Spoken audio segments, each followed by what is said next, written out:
Now that you know this is not going to happen, I'm just curious your thoughts on the conversation that was happening in advance. Would the Mossad have allowed this to happen? Would New York City police have had a standoff with Israeli law enforcement?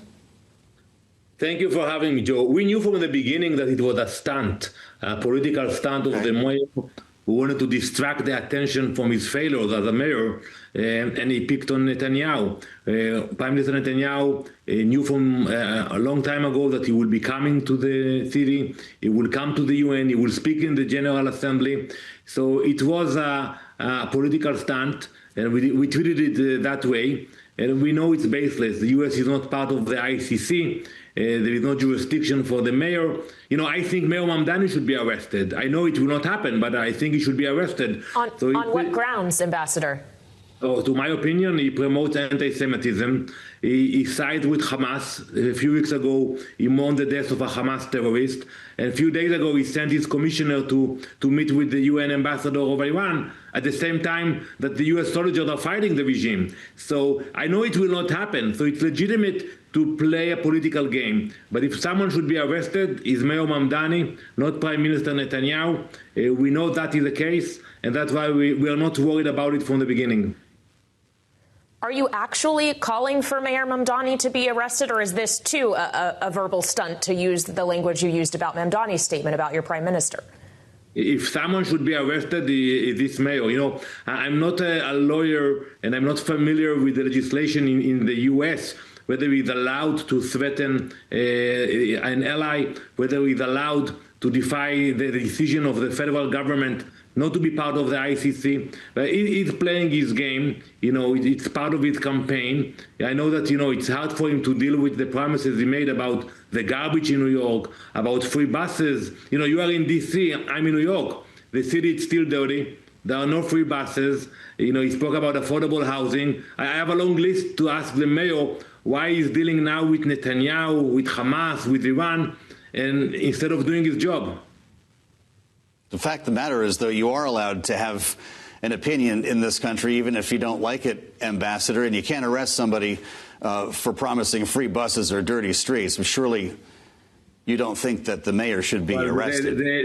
What would he be charged with? The same way that the mayor goes on TV 3 times a day calling for the arrest of our prime minister, we can do the same and call for his arrest. Okay. Well, I think we understand the strokes of this conversation, Ambassador. I'd love to get your take on what's happening right now in the war with Iran. The president is making some pretty heavy threats. For every ship that is attacked, we will drop a bridge or a power plant, and maybe one close to Tehran. Does Israel support that approach? If another boat is attacked, should we knock the lights out in the capital city of Iran? We trust the judgment of President Trump. He is leading the efforts today against this regime. You know, he was willing to make many compromises, and we know that they are playing games. As of now, we are not part of the war, but we are on high alert. If Iran will attack Israel, we are ready. We will punch hard. We will hit them hard, and they will be surprised to know that we have a lot of surprises in our capacity. So it's up to them to decide what they are doing. You know, they are attacking many allies of the U.S., UAE, Bahrain, Jordan, Kuwait. If they will attack Israel, we will be ready for that. Are you concerned that if the U.S. were to escalate its attacks that it's conducting on its own, that in retaliation for that, Iran will turn back toward attacking Israel? I don't think war is the right word. We are prepared for that scenario. You know, we have meetings. We are, you know, life in Israel are normal. Everything is open. Restaurants are packed. A lot of traffic. But we are prepared for that, and our Air Force is ready to retaliate. And we have the capabilities to do that. It's up to the Iranians to decide if they want to expand the fronts, but we are ready. And if the U.S. will ask for our support, we will be there. We fought together against Iran in the past. If there will be a need or a request, we will be there again. Mr. Ambassador, President Trump says that the U.S. May decide to bomb Pickaxe Mountain, or more importantly, what's below it, about 450 feet below the rock.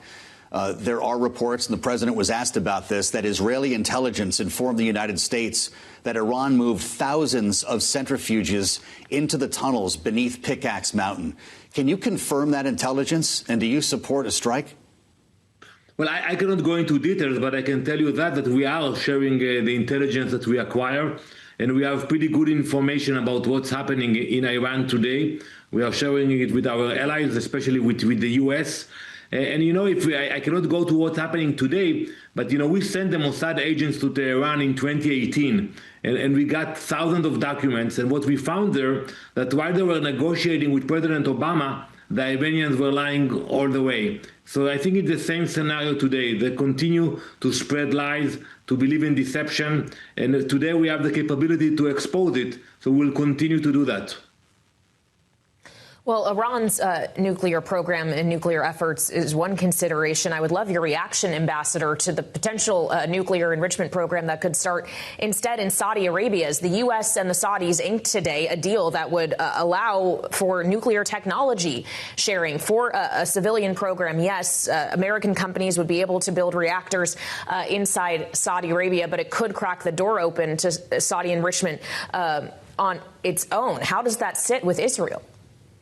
Well, I have seen the report a few minutes ago. You know, I think we're going to have to learn what it means, this declaration, what is the idea behind it, whether it's civilian usage, whether it's for producing energy or research. But I'm sure that President Trump and the team in Washington are aware of the potential of acceleration of this issue in the Middle East. Nobody wants to see a nuclear race in the region. We will have to read it and learn it and to discuss it with our allies in Washington. Is that what this is, Ambassador, the start of a nuclear arms race in the Middle East? I hope not. We have to wait and see what it includes. You know, it depends whether you allow the Saudis in this agreement to enrich uranium inside Saudi Arabia or not. There are a lot of details into that, and I think we have to learn the details before and to see where it goes.